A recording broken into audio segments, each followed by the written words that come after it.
Shalom friends, एक बार फिर से आप सभी का स्वागत है। आज मैं आपके लिए लेकर आई हूँ एक 1 ईयर बाइबल रीडिंग कैलेंडर। अगर आपका कोई बाइबल रीडिंग रूटीन नहीं है और आप कभी भी अपनी पूरी बाइबल कंप्लीट नहीं कर पाए हैं, तो ये वीडियो आपके लिए है। इसमें ओल्ड टेस्टमेंट और न्यू टेस्टमेंट के सभी चैप्टर्स को डे वाइज ऑर्गेनाइज किया गया है। डे 1 से लेकर डे 365 तक के सभी चैप्टर्स आपको यहाँ मिलेंगे। डे 365 पर आप अपनी पूरी बाइबल कंप्लीट कर पाएंगे, तो आप इसके द्वारा आशीषित हों। और अगर आपको ये वीडियो पसंद आती है तो आप अपने फैमिली और फ्रेंड्स से शेयर करें, और अगर आप चाहें तो आप सब्सक्राइब, लाइक और कमेंट भी करें और बेल आइकन को प्रेस करके नोटिफिकेशन ऑन करना ना भूलें। So praise the lord, shalom to everyone. Let's get started. Day 104, chapter number 15, अमालेकियों के विरुद्ध युद्ध। शमूएल ने शाऊल से कहा, यहोवा ने अपनी प्रजा इज़राइल पर राज्य करने के लिए तेरा अभिषेक करने को मुझे भेजा था, इसलिए अब यहोवा की बातें सुन ले। सेनाओं का यहोवा यूं कहता है, मुझे स्मरण है कि अमालेकियों ने इज़राइल से क्या किया। जब इज़राइली मिस्र से आ रहे थे तब उन्होंने मार्ग में उनका सामना किया, इसलिए अब तू जाकर अमालेकियों को मार और जो कुछ उनका है उसे बिना कोमलता किए नष्ट कर। क्या पुरुष, क्या स्त्री, क्या बच्चा, क्या दूध पीता, क्या गाय बैल, क्या भेड़ बकरी, क्या ऊंट, क्या गधा, सबको मार डाल। तब शाऊल ने लोगों को बुलाकर इकट्ठा किया और उन्हें तलाईम में गिना, और वे 2 लाख प्यादे और 10,000 यहूदी पुरुष थे। तब शाऊल ने अमालेक नगर के पास जाकर एक नाले में घातकों को बैठाया, और शाऊल ने केनियों से कहा, वहाँ से हटो, अमालेकियों के मध्य में से निकल जाओ, कहीं ऐसा ना हो कि मैं उनके साथ तुम्हारा भी अंत कर डालूं, क्योंकि तुमने सब इज़राइलियों पर उनके मिस्र से आते समय प्रीति दिखाई थी। अतः केनी अमालेकियों के मध्य में से निकल गए। तब शाऊल ने हवीला से लेकर शूर तक, जो मिस्र के पूर्व में है, अमालेकियों को मारा और उनके राजा आगाग को जीवित पकड़ा और उसकी सब प्रजा को तलवार से नष्ट कर डाला। परंतु आगाग पर और अच्छी से अच्छी भेड़ बकरियों, गाय बैलों, मोटे पशुओं और मेमनों और जो कुछ अच्छा था, उन पर शाऊल और उसकी प्रजा ने कोमलता की और उन्हें नष्ट करना ना चाहा। परंतु जो कुछ तुच्छ और निकम्मा था उसका उन्होंने सत्यानाश किया। राजा के रूप में शाऊल अस्वीकृत। तब यहोवा का यह वचन शमूएल के पास पहुंचा, मैं शाऊल को राजा बना के पछताता हूँ, क्योंकि उसने मेरे पीछे चलना छोड़ दिया और मेरी आज्ञाओं का पालन नहीं किया। तब शमूएल का क्रोध भड़का और वह रात भर यहोवा की दुहाई देता रहा। जब शमूएल शाऊल से भेंट करने के लिए सवेरे उठा, तब शमूएल को यह बताया गया, शाऊल करमेल को आया था और अपने लिए एक स्मारक खड़ा किया और घूमकर गिलगाल को चला गया है। तब शमूएल शाऊल के पास गया और शाऊल ने उससे कहा, तुझे यहोवा की ओर से आशीष मिले, मैंने यहोवा की आज्ञा पूरी की है। शमूएल ने कहा, फिर भेड़ बकरियों का यह मिमियाना और गाय बैलों का यह रंभाना जो मुझे सुनाई देता है, यह क्यों हो रहा है? शाऊल ने कहा, वे तो अमालेकियों के यहाँ से आए हैं, अर्थात प्रजा के लोगों ने अच्छी से अच्छी भेड़ बकरियों और गाय बैलों को तेरे परमेश्वर यहोवा के लिए बलि करने को छोड़ दिया है, और बाकी सब का तो हमने सत्यानाश कर दिया है। तब शमूएल ने शाऊल से कहा, ठहर जा, और जो बात यहोवा ने आज रात मुझसे कही है वह मैं तुझको बताता हूँ। उसने कहा, कह दे। शमूएल ने कहा, जब तू अपनी दृष्टि में छोटा था तब क्या इज़राइली गोत्रों का प्रधान ना हो गया? और क्या यहोवा ने इज़राइल पर राज्य करने को तेरा अभिषेक नहीं किया? और यहोवा ने तुझे एक विशेष कार्य करने को भेजा और कहा, जाकर उन पापी अमालेकियों का सत्यानाश कर, और जब तक वे मिट ना जाएं तब तक उनसे लड़ता रहे। फिर तूने किस लिए यहोवा की यह बात टालकर लूट पर टूट के वह काम किया जो यहोवा की दृष्टि में बुरा है? शाऊल ने शमूएल से कहा, निसंदेह मैंने यहोवा की बात मानकर जिधर यहोवा ने मुझे भेजा उधर चला और अमालेकियों के राजा को ले आया हूँ और अमालेकियों का सत्यानाश किया है। परंतु प्रजा के लोग लूट में से भेड़ बकरियों और गाय बैलों अर्थात नष्ट होने की उत्तम उत्तम वस्तुओं को गिलगाल में तेरे परमेश्वर यहोवा के लिए बलि चढ़ाने को ले आए हैं।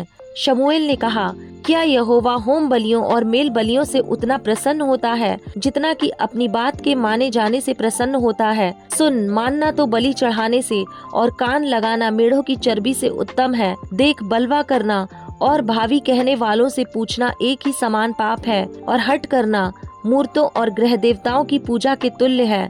तूने जो यहोवा की बात को तुच्छ जाना, इसलिए उसने तुझे राजा होने के लिए तुच्छ जाना है। शाऊल ने शमूएल से कहा, मैंने पाप किया है। मैंने तो अपनी प्रजा के लोगों का भय मानकर और उनकी बात सुनकर यहोवा की आज्ञा और तेरी बातों का उल्लंघन किया है।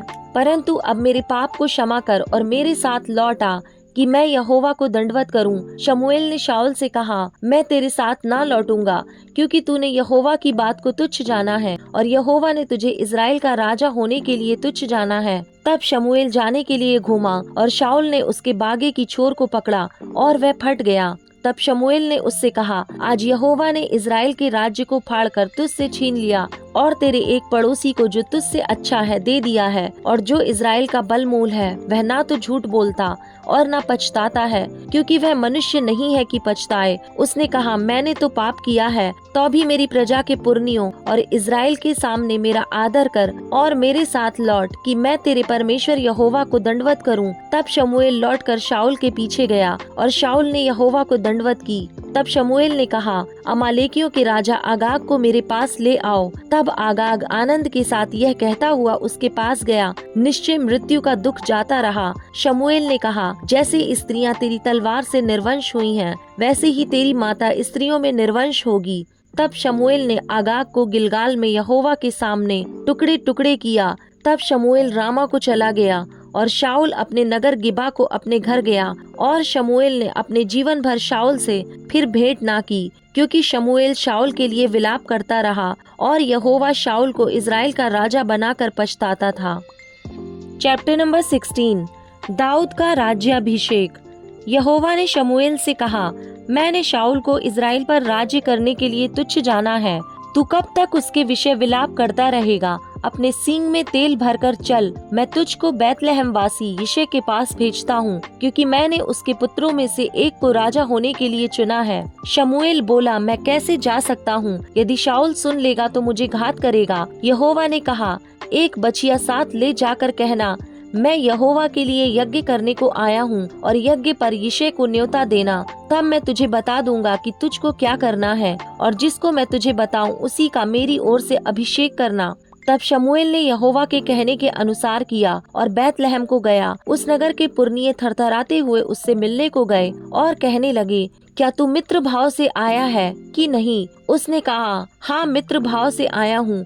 मैं यहोवा के लिए यज्ञ करने को आया हूँ। तुम अपने अपने को पवित्र करके मेरे साथ यज्ञ में आओ। तब उसने यिशै और उसके पुत्रों को पवित्र करके यज्ञ में आने का न्योता दिया। जब वे आए तब उसने एलियाब पर दृष्टि करके सोचा, निश्चय यह जो यहोवा के सामने है वही उसका अभिषिक्त होगा।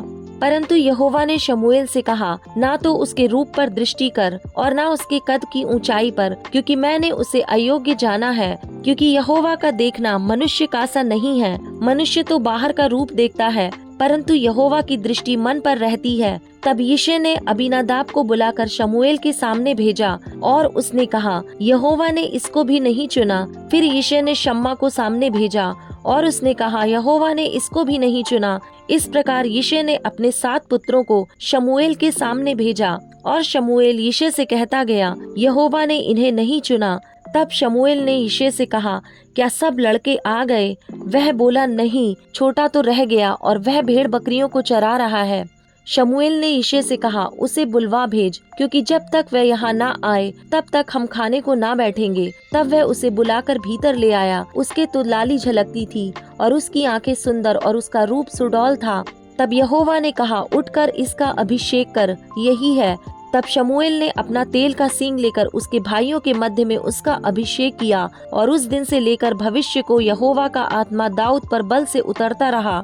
तब शमूएल उठकर रामा को चला गया। दाऊद का शाऊल के सम्मुख उपस्थित होना। यहोवा का आत्मा शाऊल पर से उठ गया और यहोवा की ओर से एक दुष्ट आत्मा उसे घबराने लगा। तब शाऊल के कर्मचारियों ने उससे कहा, सुन, परमेश्वर की ओर से एक दुष्ट आत्मा तुझे घबराता है। हमारा प्रभु अपने कर्मचारियों को जो उपस्थित हैं आज्ञा दे कि वे किसी अच्छे वीणा बजाने वाले को ढूंढ ले आएं, और जब जब परमेश्वर की ओर से दुष्ट आत्मा तुझ पर चढ़े तब तब वह अपने हाथ से बजाए और तू अच्छा हो जाए। शाऊल ने अपने कर्मचारियों से कहा, अच्छा, एक उत्तम वीणा वादक देखो और उसे मेरे पास लाओ। तब एक जवान ने उत्तर दे के कहा, सुन, मैंने बैतलहम वासी यिशै के एक पुत्र को देखा जो वीणा बजाना जानता है और वह वीर योद्धा भी है और बात करने में बुद्धिमान और रूपवान भी है। और यहोवा उसके साथ रहता है। तब शाऊल ने दूतों के हाथ यिशै के पास कहला भेजा, अपने पुत्र दाऊद को जो भेड़ बकरियों के साथ रहता है मेरे पास भेज दे। तब यिशै ने रोटी से लदा हुआ एक गधा और कुप्पा भर दाख मधु और बकरी का एक बच्चा लेकर अपने पुत्र दाऊद के हाथ से शाऊल के पास भेज दिया। और दाऊद शाऊल के पास जाकर उसके सामने उपस्थित रहने लगा और शाऊल उससे बहुत प्रीति करने लगा और वह उसका हथियार ढोने वाला हो गया। तब शाऊल ने यिशै के पास कहला भेजा, दाऊद को मेरे सामने उपस्थित रहने दे, क्योंकि मैं उससे बहुत प्रसन्न हूँ। और जब जब परमेश्वर की ओर से वह आत्मा शाऊल पर चढ़ता था, तब तब दाऊद वीणा लेकर बजाता और शाऊल चैन पाकर अच्छा हो जाता था और वह दुष्ट आत्मा उसमें से हट जाता था। Luke chapter number 14 verse number 25 to 35। चेला बनने का मूल्य। जब बड़ी भीड़ उसके साथ जा रही थी तो उसने पीछे मुड़कर उनसे कहा, यदि कोई मेरे पास आए और अपने पिता और माता और पत्नी और बच्चों और भाइयों और बहनों वरन अपने प्राण को भी अप्रिय ना जाने, तो वह मेरा चेला नहीं हो सकता। और जो कोई अपना क्रूस ना उठाए और मेरे पीछे ना आए, वह भी मेरा चेला नहीं हो सकता। तुम में से कौन है जो गढ़ बनाना चाहता हो और पहले बैठकर खर्च ना जोड़े कि पूरा करने की सामर्थ मेरे पास है कि नहीं? कहीं ऐसा ना हो कि जब वह नींव डाल ले तब तैयार ना कर सके, तो सब देखने वाले यह कहकर उसे ठट्ठों में उड़ाने लगेंगे, यह मनुष्य बनाने तो लगा पर तैयार ना कर सका। या कौन ऐसा राजा है जो दूसरे राजा से युद्ध करने जाता हो और पहले बैठकर विचार ना कर ले कि जो 20,000 लेकर मुझ पर चढ़ा आता है, क्या मैं 10,000 लेकर उसका सामना कर सकता हूँ या नहीं? नहीं तो उसके दूर रहते ही वह दूतों को भेजकर मिलाप करना चाहेगा। इसी रीति से तुम में से जो कोई अपना सब कुछ त्याग ना दे, वह मेरा चेला नहीं हो सकता। स्वादहीन नमक। नमक तो अच्छा है, परंतु यदि नमक का स्वाद बिगड़ जाए तो वह किस वस्तु से नमकीन किया जाएगा? वह ना तो भूमि के और ना खाद के लिए काम में आता है, उसे तो लोग बाहर फेंक देते हैं। जिसके सुनने के कान हो वह सुन ले।